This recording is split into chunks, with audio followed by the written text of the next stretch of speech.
कोई जल्दबाजी मत करना, मैं समय लेकर आया हूं, आराम से बात करूंगा। राजू चक्रवर्ती वर्तमान।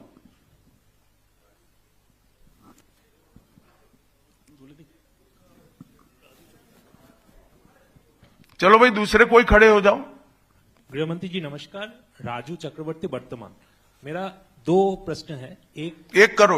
अच्छा 2014 के बाद आप जब पार्टी और एडमिनिस्ट्रेशन में बहुत सारे संस्कार लाए, 75 साल के बाद कोई भी लीडर या फिर मंत्री हो उसको मार्गदर्शक के भूमिका में जाना पड़ता है। तो आपको क्या लगता है अभी हाईएस्ट लेवल पे जो भी है पार्टी या फिर एडमिनिस्ट्रेशन में, वो 75 साल हो गया, उसको अपने आप वानप्रस्थ में जाना चाहिए? चलिए मैं बुलाकर आपको बताऊंगा।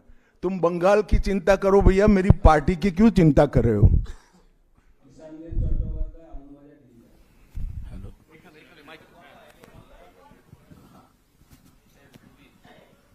Amit ji, there is anxiety among the Motua communities regarding the papers and documents to be produced in the SIR process.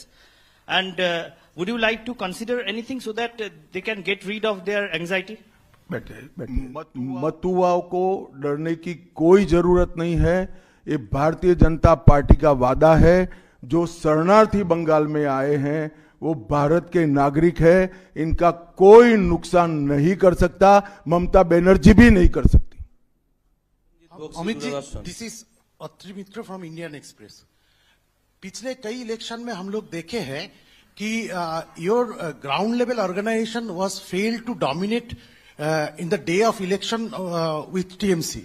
So is your organization is ready for now in 2020? आपने ध्यान से नहीं देखा है। मैंने इसीलिए पहले भाजपा की विकास यात्रा, भारतीय जनता पार्टी की विकास यात्रा बनाई।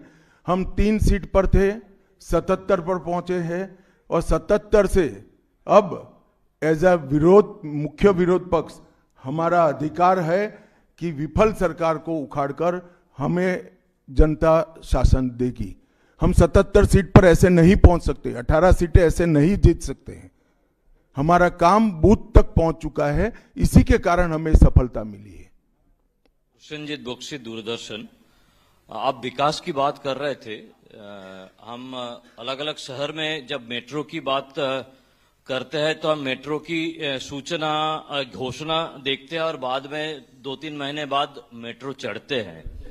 लेकिन कोलकाता में हम देखते हैं कि हम बचपन से मेट्रो का काम चलते रहते हैं और खास तौर से मैं जब ऑफिस जाता हूं देखता रहता हूं कि एक जगह है जहां पे मेट्रो का काम आधा अधूरा पिछले कई सालों से है और 2-3 बार हाईकोर्ट का इंटरवेंशन के बावजूद भी वो काम हो नहीं पा रहा है और इसीलिए कई सारे जो यात्री है काफी उसका दिक्कत हो रही है। तो ये जो यहाँ पे विकास का काम इस तरह से केंद्र और प्रदेश की खींचतानी में रुकावट देखते हैं, इसमें कैसे इसका इलाज किया जाता है? बैठ जाइए। देखिए, भारत सरकार पूरे देश में इंफ्रास्ट्रक्चर के डेवलपमेंट के लिए बहुत सारे काम कर रही है। अगर भारत सरकार का पक्षपाती कामकाज का तरीका होता तो वो तमिलनाडु को भी अप्लाई हो सकता था, तेलंगाना को भी अप्लाई हो सकता था और हर राज्य को अप्लाई हो सकता था। सभी जगह इंफ्रास्ट्रक्चर के काम अच्छे चल रहे हैं। सिर्फ बंगाल में तकलीफ क्यों आ रही है? क्योंकि मेट्रो हवा में नहीं चल सकता, भूमि चाहिए। भूमि पर जो एंक्रोचमेंट है वो खाली कराने का काम राज्य सरकार का है। यहां भारत सरकार जो भी योजना लाए इसका विरोध करना, ये मानसिकता से सरकार चल रही है, जो बंगाल का भी भला नहीं कर रही है, देश का भी भला कर रही है। क्यों तमिलनाडु की मेट्रो में प्रॉब्लम नहीं हो रहा है? क्यों तेलंगाना की मेट्रो में प्रॉब्लम नहीं हो रहा है? यूपी में लखनऊ में मेट्रो तब लगी जब अखिलेश जी मुख्यमंत्री थे, वहां पर भी प्रॉब्लम नहीं हुआ। मेरा तो आपसे आग्रह है, इतने अभ्यासु पत्रकार हो, कुछ पत्रकारों का संघ बनाकर इसके डेप्थ में जाकर व्हाइट पेपर बाहर निकालो कि सारी योजनाएं क्यों अटक गई है, तो आपको मूल कारण मालूम पड़ जाएगा। एबीपी।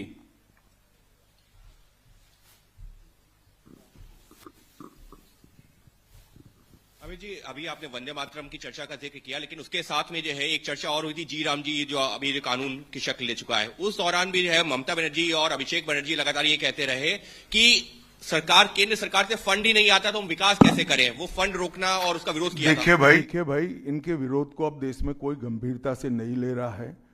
अगर कोई एक स्टेटमेंट भारत सरकार करेगी कि भारत देश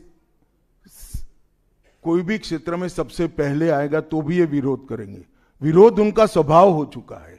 इनके विरोध को कोई गंभीरता से नहीं ले रहा है, ना जमीन पर इसका कोई विरोध का असर दिख रहा है।